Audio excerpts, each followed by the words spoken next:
ह्या आधील पार्ट 1 आणि पार्ट 2 मध्ये आपण बघितलेले आहे मॉडेल कोड ऑफ कंडक्ट, म्हणजे bar council of Maharashtra and गोवाच्या ज्या इलेक्शन्सचा जो आदर्श आचारसंहिता आहे त्याबद्दलचे रूल्स आपण बघितलेले होते. पार्ट 2 मध्ये आपण बघितलं होतं क्वालिफिकेशन्स आणि डिस्क्वालिफिकेशन्स.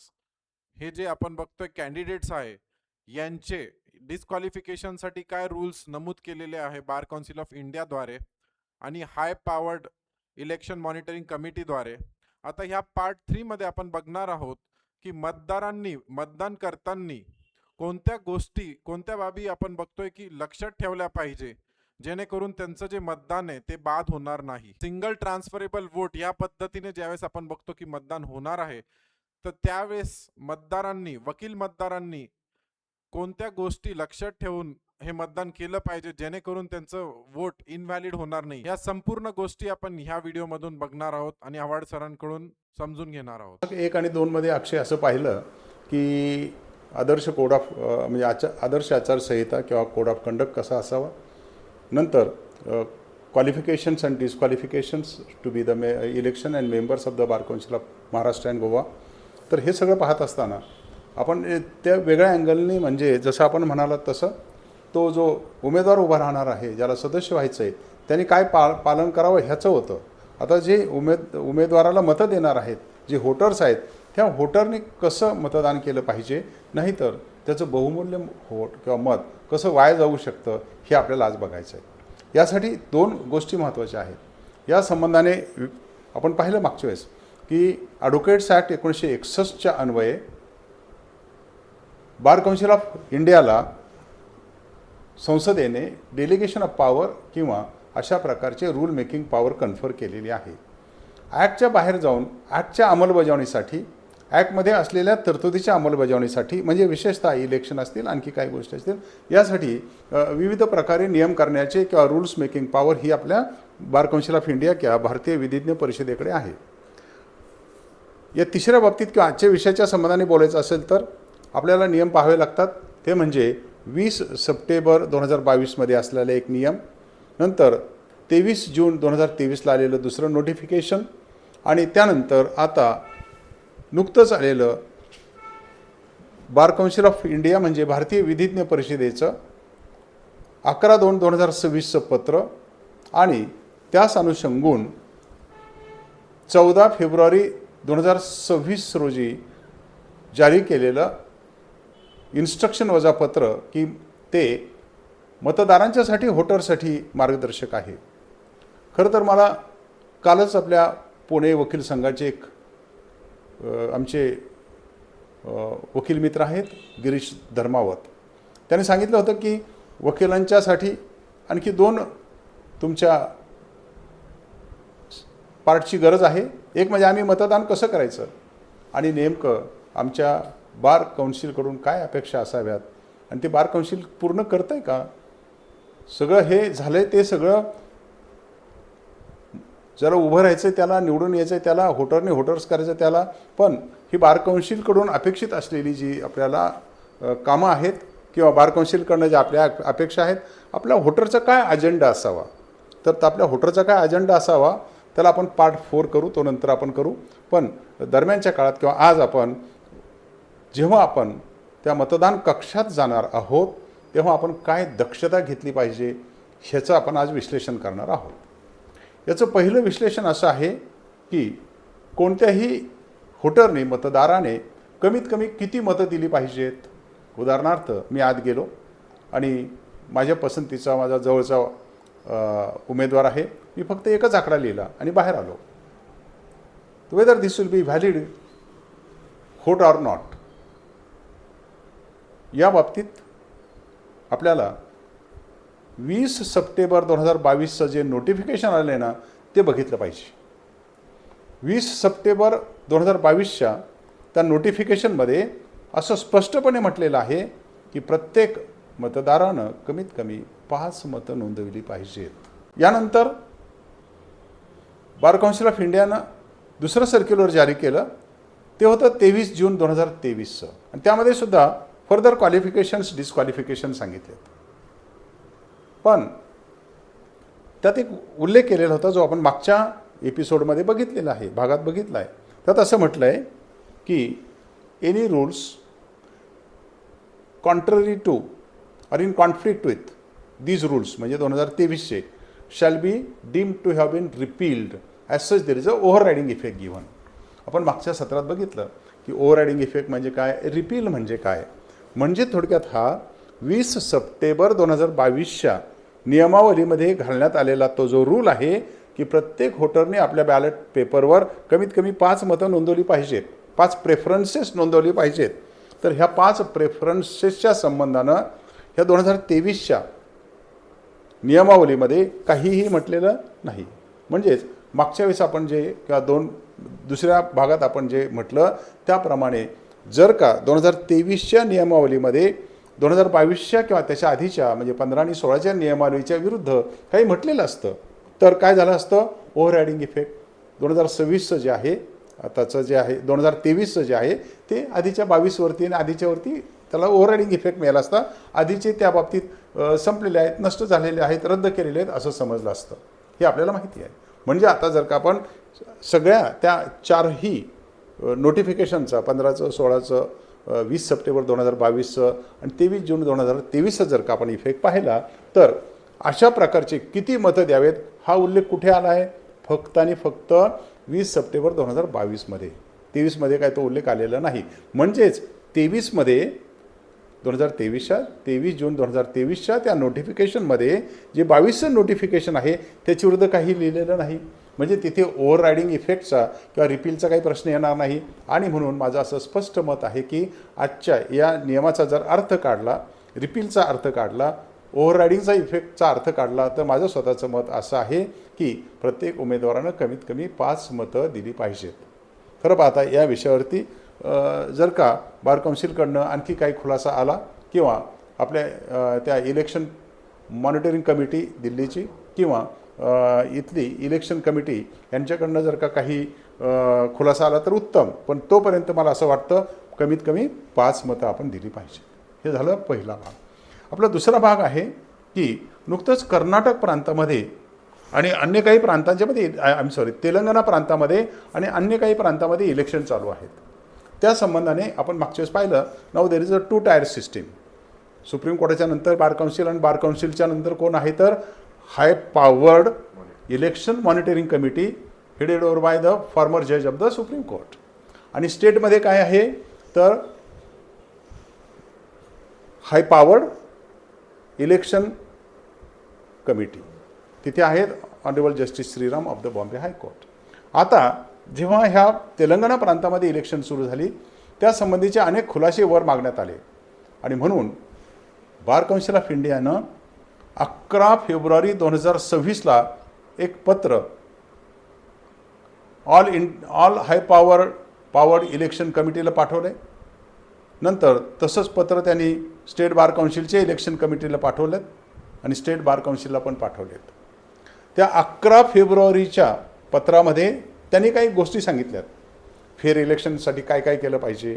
म्हणजे थोडक्यात वरपर्यंत हे समजलं आहे की इथे गडबड होते, माल प्रॅक्टिसेस होतात, फेअर आणि ॲपरंट इलेक्शन व्हावी असा त्यांचा हेतू आहे आणि म्हणून त्यांनी काही काही गोष्टी केल्यात.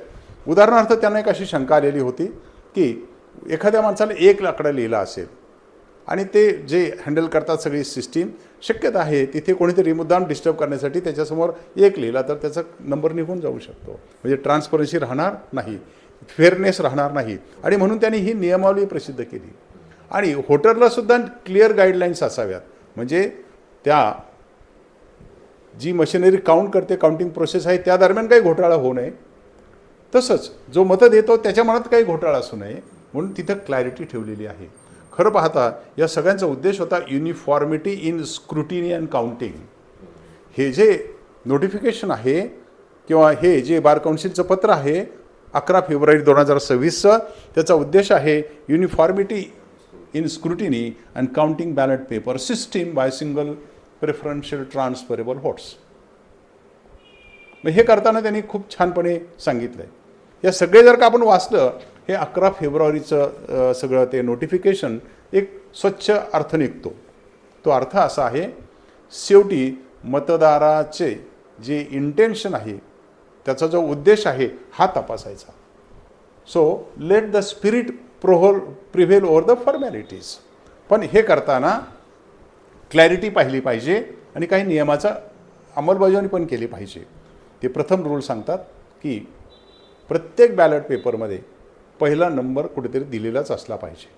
So first preference is necessary for the validity of any of the ballot paper. म्हणजे उदाहरणार्थ एखाद्या बॅलेटमध्ये 2ला सुरू केलं, 2, 3, 4, 50 पुढची मतं दिली, पण 1 नंबरचं मत नाही दिलं तर काय होईल? That ballot or that vote will be invalid. म्हणजे थोडक्यात कोणत्याही बॅलेटच्या व्हॅलिडिटीसाठी आपल्याला काय असलं पाहिजे? 1 नंबरचं मत असलं पाहिजे.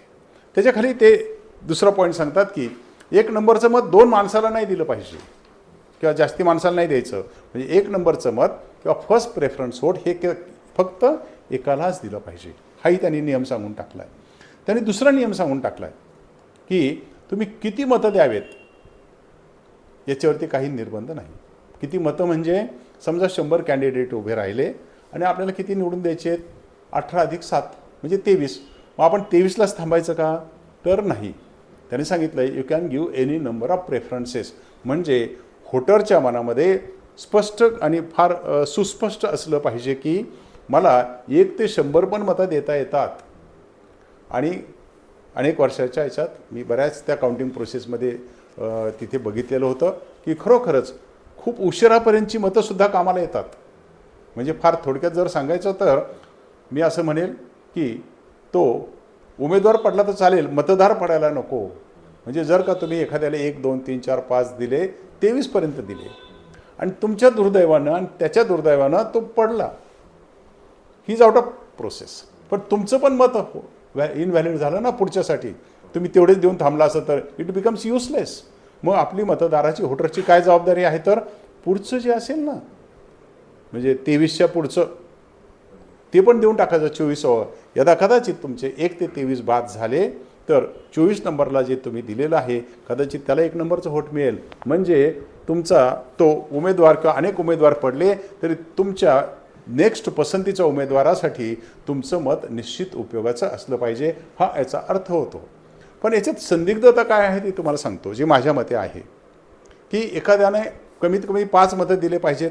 त्याच्यावरती आता पुढचा खुलासा येण्याची शक्यता आहे, अजून यायचेत नाही यायचेत. परंतु समजा जर का असं नक्की ठरलं की 5च मतं द्यायची, ते 22चं जे सर्क्युलर आहे किंवा नोटिफिकेशन आहे दॅट प्रिव्हेल्स, असं झालं तर 5 दिले पाहिजेत. आणि मग एखाद्याने मत दिलं 1 आणि तो 2 द्यायचं विसरला आणि त्याने दिलं 3, खाली दिलं 4, 5, 6, 7, 10, 5 झाले की नाही? Whether 5 should be in consecutive or not असं कुठे उल्लेख नाही. माझं स्वतःचं मत आहे intention of the voter is what. 1 नंबरचा प्रेफरन्स इंडिकेट केला पाहिजे. आपला प्राईम मोहर काय आहे, सगळ्यात इम्पॉर्टंट रूल काय आहे, तुमचं उद्देश क्लिअर पाहिजे कमीत कमी 1 नंबरच्या प्रेफरन्ससाठी. आणि इफ इट इज सो, जर का तो तिथे तुम्ही लिहिला असेल तर काय होईल, तर ते तुमचं मत व्हॅलिड होईल तेवढ्यापुरतं. म्हणून मला असं वाटतं 1 नंबरचं जिथं मत आहे आणि पुढे कॉन्झिक्युटिव्ह व्होट नाहीत ते तिथपर्यंत किंवा 1 नंबरसाठी ते व्हॅलिड असतील. असं पण होऊ शकेल एकाने 1 दिलं, 2 दिले आणि 3 नाहीच दिलं, 4, 5, 10, 100 दिले, तर काय होईल, ते मत 1 नंबरसाठी व्हॅलिड असेल. तो निवडून नाही आला तर 2 नंबरला 1 नंबरच्या व्हॅल्यूने जाईल आणि तिथपर्यंत व्हॅलिड असेल. म्हणजे कॉन्झिक्युटिव्ह आहेत तोपर्यंत व्हॅलिड, आणि जर कॉन्झिक्युटिव्ह नसतील तर इनव्हॅलिड. पण 5 दिले असतील तर पहिल्या नियमाप्रमाणे व्हॅलिड. 11 तारखेचं बार काउन्सिलचं मॉनिटरिंग कमिटीला दिलेलं पत्र, इलेक्शन कमिटीजला दिलेलं पत्र आणि 14 फेब्रुवारीला त्यांनी आपल्यासारख्या मतदारांच्यासाठी रिलीज केलेलं पत्र, यामध्ये बार काउन्सिल असं म्हणतंय किंवा सांगतंय की जे निवडून द्यायचेत ते 18 किंवा 7 वेगळे नाहीत, ते आहेत 23. त्याच्यामध्ये 5 भगिनी पाहिजेत किंवा स्त्रिया पाहिजेत. म्हणजे तो रूल असा वाचायचा आपण की 18 हे आणि 7 हे असं नाही, 23 निवडून द्यायचेत आणि 23मध्ये 5 भगिनी पाहिजेत. याचा अर्थ असा होतो की जेव्हा कोटा सिस्टीम काढली जाते ना, त्यासाठी हा रूल वाचावा लागणार आहे.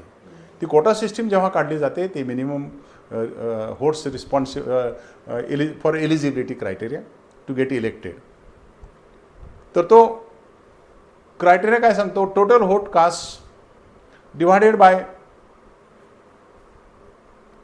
इलेक्टेड कॅन्डिडेट्स प्लस 1 म्हणजे एकूण व्होट्स डिवायडेड बाय 23 अधिक 1 हा जो फॉर्म्युला आहे ना त्यासाठी हा नियम उपयोगाचा ठरणार आहे आणि म्हणून तिथे 23 अधिक 5 असं केलं जाणार आहे.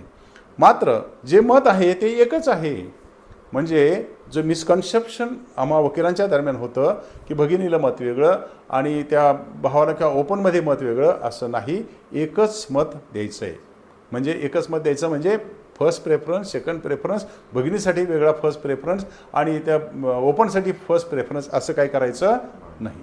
हे सगळ्यात महत्त्वाची गोष्ट आहे. तिसरं म्हणजे आपण ते मतदान देताना त्याच्यासमोर बॉक्स असतो एक मोठा, त्याचं नाव असतं आधी कॅन्डिडेटचं शेवटपर्यंत आणि त्याच्यासमोर एक बॉक्स असतो. आपलं मत त्या बॉक्समध्ये लिहिलं गेलं पाहिजे किंवा ते देत असताना आपण ते असं ठेवलं पाहिजे, अशा रीतीनं लिहिलं पाहिजे की त्याच्यात डाऊट नसला पाहिजे. डाऊट कसा येतो?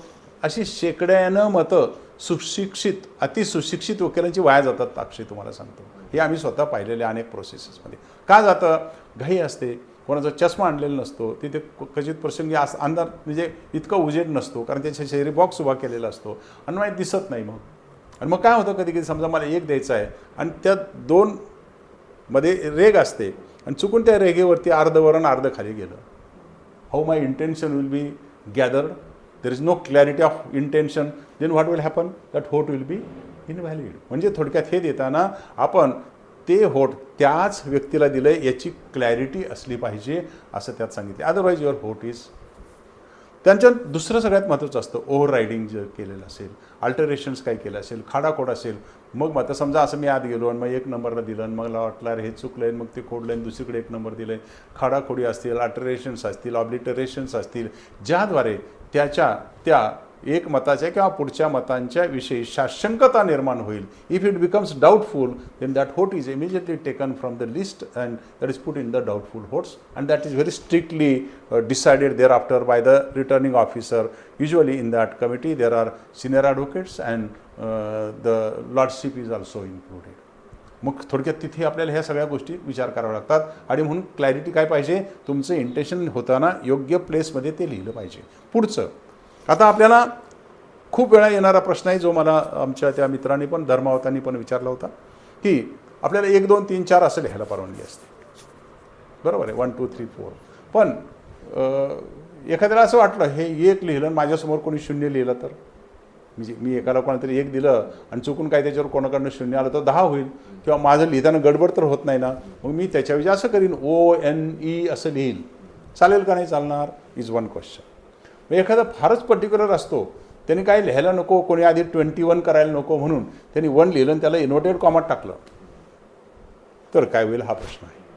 किंवा बऱ्याच वेळा असं होतं की एखादा असतो तो O कॅपिटल, N कॅपिटल आणि E कॅपिटल लिहितो आणि एखादा असतो O कॅपिटल लिहितो, N छोटा काढतो, E छोटा काढतो आणि एखादा असतो तो 3 अक्षर छोटे काढतो किंवा मोठे काढतो.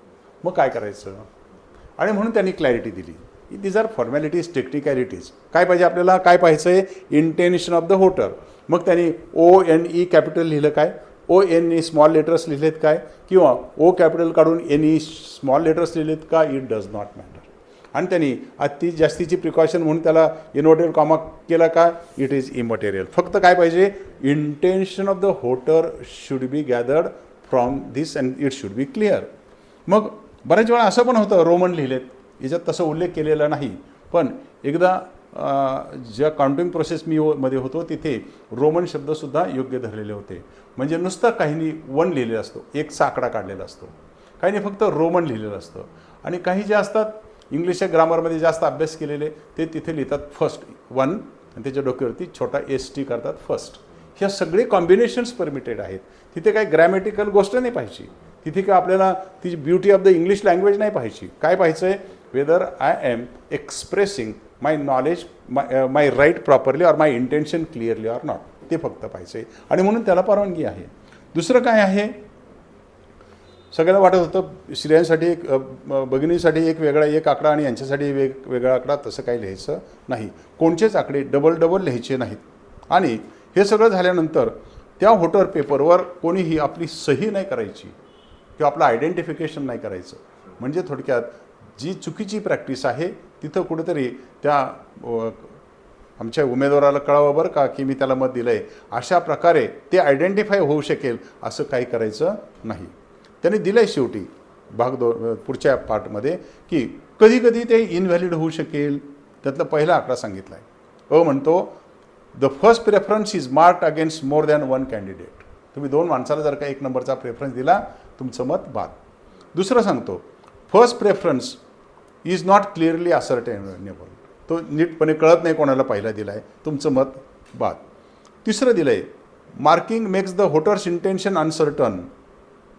चौथं दिलं आहे ballot paper becomes identifying marks. मी दिले असं कुठेतरी कोणातरी कळालं तर नाही करायचं. मग पुढचं आहे डिफेक्ट व्हायलेटिंग सिक्रेसी. त्याच्यातली जी सिक्रेसी आहे मतदानातली ती तुम्ही त्याच्या कोणत्या तरी पद्धतीने नष्ट केली असेल तर तुमचं मतपत्रिका बाद होईल. आणि मेकिंग व्होटर्स इंटेन्शन डाऊटफुल. त्या व्होटरच्या उद्देशाविषयी इंटेन्शनविषयी काही डाऊट निर्माण झाला असेल तर मग मात्र ती मतपत्रिका बाद होऊ शकते. म्हणजे थोडक्यात अशा प्रकारच्या मत देत असताना जर का एखाद्यानं 1 नंबरचं मत दिलं, 2 नंबरचं नाही दिलं, 3, 4, 5, 6 पण अशी 5 मतं दिली ते माझ्या मते ते व्हॅलिड. पण मग मात्र जर का एखाद्यानं अशा प्रकारचं मत देत असताना 1, 2, 3, 4 लिहिलं तरी व्हॅलिड, आकड्यात लिहिलं तरी व्हॅलिड. काही वेळा अशी गंमत दिसून येते, मुद्दाम केलं का जातं का खरोखरच तिथे तशी प्राप्त परिस्थिती होते. काही लोक सुरुवात करतात फर्स्ट, मग काय यायला पाहिजे खाली सेकंड. ते सेकंड नाही लिहित, मग 2 लिहितात. किंवा आधी आकड्यात 1 लिहितात 1 आणि मग खाली दुसरं नंबरचं देताना TWO2 लिहितात. असे शेकड्याने येणारे प्रॉब्लेम्स असतात. शेकड्याने, छोटे नसतात. साधारण लाखाच्या आसपास वोट होणार आहे, अशा गोष्टी येणारच आहेत. मग तेव्हा माझं असं मत आहे काय सांगितलं rule, intention should be gathered, it should be ascertainable. आणि म्हणून जर का एखाद्याने ONE लिहिलं आणि सेकंडला देताना त्यांनी 2 लिहायला पाहिजे, पण त्यांनी सेकंड लिहिलं तरी चालेल.